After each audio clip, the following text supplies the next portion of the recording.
I was born and raised in California. I went to university there and I studied women and gender studies. And about 8 years ago, I came to Korea. I just needed to find myself in Korea. Now I'm going back to the States to relocate and hopefully be a social worker. Yeah. So when I went to university, I studied like bio and chem and just all the things that required for me to be like a pharmacist or doctor, medical side. And that was very like encouraged by my parents. I actually didn't really want to go to university. I don't think I had a choice. And so I was pretty good at math growing up, but because I think I just learned math at such a young age. I think by kindergarten, I like knew my times table. It was just like something I practiced with my dad all the time. I think up till like high school, I realized that like my math skills were getting to like a plateau because I was struggling with calculus and everything else too. But they still encouraged me to try being a doctor or a pharmacist because they felt like it would be beneficial for me because I also have like heart problems, and so it would be good for me to know about all that.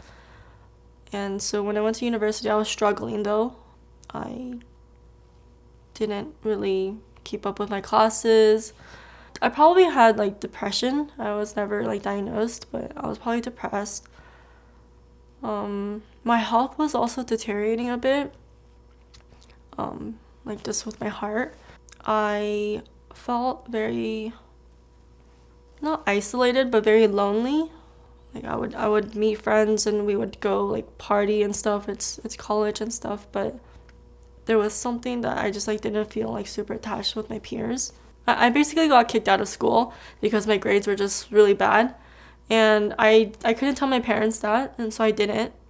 But thankfully I was on financial aid, so like they weren't the ones who was paying my tuition, so they never got that notice. During that time, I guess I was doing some self exploration. And I was also questioning my sexuality at that time as well. I finally decided to like go get some answers and go get some help. So I went to our LGBT center at my school and I started asking them questions. And at that time, I just picked up a book from their library, and it was on like women's studies and like feminist studies, and I think that just drew me in. And so I didn't know so much about like American history that was not told in the way we were taught in elementary school and middle school and high school. And a lot of that also with Asian American history just wasn't taught. But women and gender studies, that kind of just was included. Like you learn about like the women in history and like the minorities and like Asian American history as well, and like African American history as well. And it was just a more diverse, I guess, program, and that really drew me in. Yeah, like growing up, I never visited Korea. I've only heard about it. My cousins have and everything, but my parents just didn't have the time to like, because they were running a business, and so they just didn't have the time to like have us all go, because I feel like when you go to Korea you have to go for at least a few weeks, and that was not an option for us. So yeah, I've never been to Korea until 8 years ago.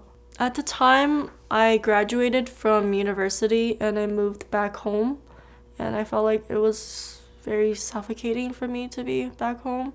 I was like 22, and I felt like my parents were like still like babying me, and I had a curfew at like 9, and I just felt really ridiculous for me to be living like that. But at the same time, I had to respect it because it was, their house.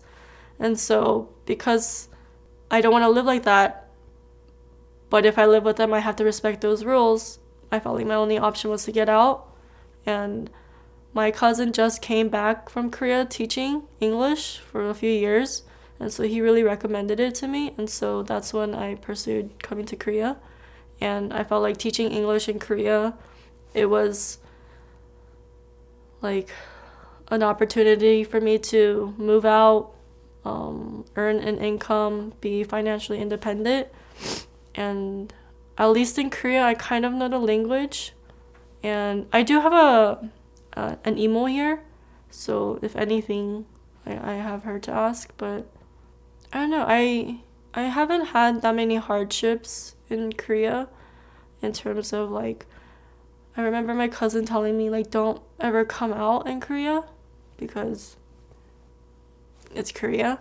And so I took that advice actually like very seriously. But like within like a week coming to Korea, I came out to like coworkers and stuff. And I mean, I just felt like as an English teacher with other English teachers, like it's not a bad idea. And they're more likely to be more accepting because they're more exposed to like LGBT culture and people. And so I think it just like step by step, I kind of like pushed my limits as well.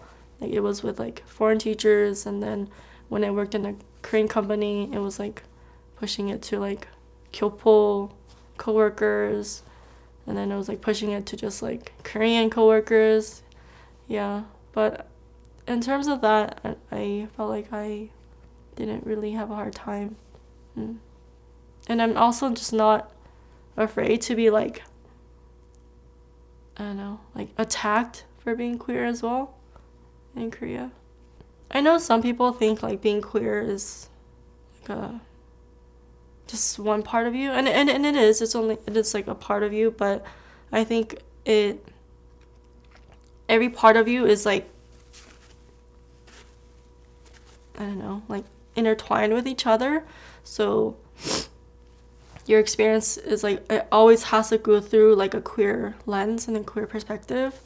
But whatever you talk about, I think like, as like for me as well, like my experience will always intertwine with like my gender identity, or even like being like female assigned at birth, and being Korean. Like it's just all together, and I think like you can't be one without the other. I think, to be honest, I grew up in Korea at like my adulthood. Like I lived Korea since I was like in my early 20s, and now I'm like past 30. I feel like my experience in America is very limited to when I was like a minor and like living under my parents' roof. And university was a very liberating time, but that only lasted like 2-3 years. And so I think that is why I say that. But I do know that a lot of people come here and they feel very trapped. For me, it's been the opposite. I also think there's a lot of comfort from not being attached from my family, and that distance from being like across the globe from each other. I think it kind of lets me be more comfortable.